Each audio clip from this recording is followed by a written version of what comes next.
Magandang hapon mga hermano, hermana. Maulan na hapon. Ito, nagano na ako ng plastic kasi babalutin ko na yung mga papaya sa Hacienda Baracas. Kasi medyo nauna na tayo. Marami nang pumipitas. Kaya nagano na ako ng plastic pang balot to. Ayan. Po mga hermano, hermana, nabalot ko na yung papaya dito sa Hacienda Baracas. So, yan o.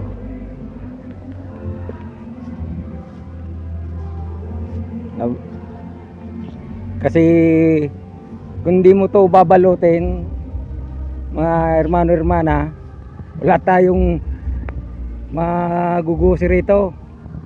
Mapupuspon yung pagyaman natin rito. Kaya binalot ko na.